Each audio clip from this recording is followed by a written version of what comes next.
अगर आपके घर में भी पुराने दुपट्टे, आटे की बोरियां या ट्रांसपेरेंट बैग हैं तो आज की वीडियो आखिर तक ज़रूर देखिएगा, क्योंकि आज मैंने एक नहीं बल्कि 5 ज़बरदस्त डीआईवाई आपके साथ शेयर किए हैं जो कि आपके घर और किचन की रूटीन को बिल्कुल प्रैक्टिकल बना देंगे, वो भी लो कॉस्ट में। तो देर किस बात की है, चलिए शुरू करते हैं। आप लोग वीडियो को लाइक करें ज़रा और प्यारा सा कमेंट करें। आप लोग कौन सी चीज़ें रीयूज़ करते हैं, फैब्रिक का इस्तेमाल करते हैं या फिर वेस्ट मटेरियल से डीआईवाई बनाते हैं।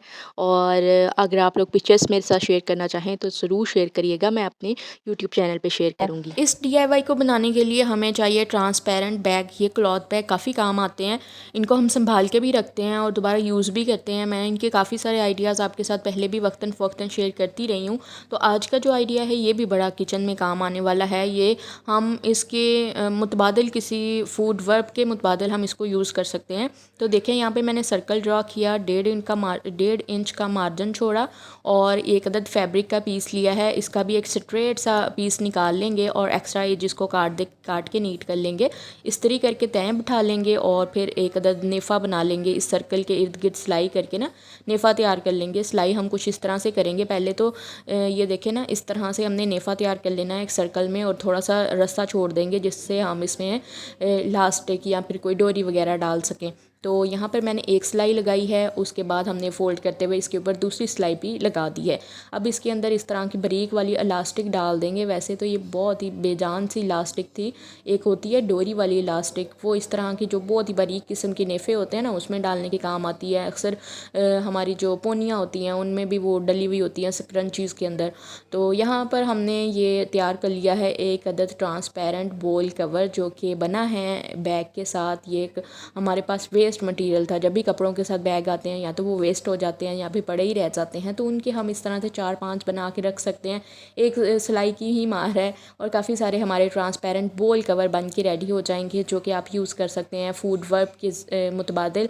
कोई भी चीज़ फ्रिज में रखनी हो तो उसको कवर करने के लिए ट्रांसपेरेंट कवर यूज़ किया जा सकता है। और ये अच्छे खासे, ये देखें थिन भी नहीं है, मैंने डबल ही यूज़ किया था। इसके ऊपर भी एक अदद बॉल रखा जा सकता है तो ये नहीं फटेंगे और ये खिसक के उतरेंगे भी नहीं, मतलब टाइट सी इलास्टिक डाली है।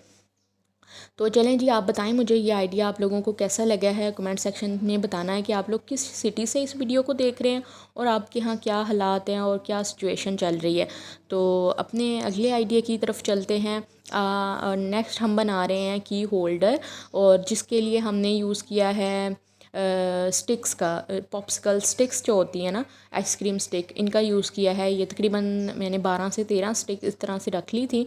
और फिर हम इसके ऊपर रखेंगे तो एक स्टिक उस साइड पे रखेंगे, एक स्टिक इस साइड पे रखेंगे। इनको जोड़ने के लिए ग्लू स्टिक का यूज़ करेंगे। ग्लू गन नहीं है आपके पास तो आप यूज़ कर सकते हैं UHU या फिर स्मार्ट बॉन्ड। इन सब का काम एक ही जैसा होता है। तो काफ़ी सारे लोग कहते हैं कि हमारे पास ग्लू गन नहीं है तो हम इसके मुतबादिल क्या यूज़ करें, तो UHU यूज़ कर सकते हैं आप। तो इस तरह से हमने इनको जोड़ दिया है और फिर हमने यहाँ पे ग्लू लगा दी है। फिर हमने यहाँ पे एक स्टिक रखी, दूसरी रखी और उसके बाद तीसरी रखेंगे। ऊपर के लिए हमने जो इसका हुड बनाना है, इसको एक होम की शेप देनी है, जो किताबों पे कापियों पे ड्रॉ नहीं करते होम, ऐसी शेप देनी है। यहाँ पर हमने एक और शेप दे ली इसको। अब जी इसके बाद यहाँ पर हमने इसके लिए इसके ऊपर की को होल्ड करने के लिए यहाँ पे हम कुछ पीसेस और लगाएंगे इसके। तो मैंने वो छोटे छोटे पीसेस भी अलग से काट लिए हैं। तो इस तरह से करके हमने इनको प्रेस करते जाना है और लगाते जाना है। ये बहुत अच्छे से स्टिक होते हैं। ग्लू गन गर्म हो के चीज़ों को जोड़ती है ना तो बिल्कुल जुड़ ही जाती हैं, बहुत अच्छे अच्छे चीज़ें स्टिक हो जाती हैं। यहाँ पे देखें ये ऐसे भी बहुत प्यारा लग रहा है। अब जिनके पास कलर नहीं है तो वो इनको ऐसे भी यूज़ कर सकते हैं। मैंने तो इसको पेंट किया था ताकि मैं और इसको प्रेजेंटेबल दिखा सकूं। यहाँ एक अदद हमने ऊपर भी लगा दिया है छोटा सा वुड का पीस। अब मैं चाह रही थी कि इसको ब्राउन कलर करूं जो कि नहीं था अवेलेबल। ये 6 का बॉक्स होता है, ये एक्रेलिक पेंट मैंने दराज से ऑर्डर किए थे। तो इनमें सिर्फ 6 कलर होते हैं। अगर ब्राउन कलर ना हो तो इस सूरत में हम कर ये सकते हैं कि रेड के अंदर ब्लू मिक्स कर लें तो भी ब्राउन कलर बन जाएगा। रेड, ब्लू और ग्रीन मिक्स कर लें तो भी ब्राउन कलर बन जाएगा। तो मैंने इस तरह से रेड और ग्रीन का मिक्स किया तो ब्राउन कलर बड़ा अच्छा सा बन गया था। ये कलर कर लेंगे। इसके अलावा चॉक पेंट किए जा सकते हैं, ऑयल पेंट किए जा सकते हैं और हम कर सकते हैं मार्कर जो होते हैं ना परमानेंट मार्कर, उनका भी यूज़ किया जा सकता है। वो तो घरों में होते ही हैं,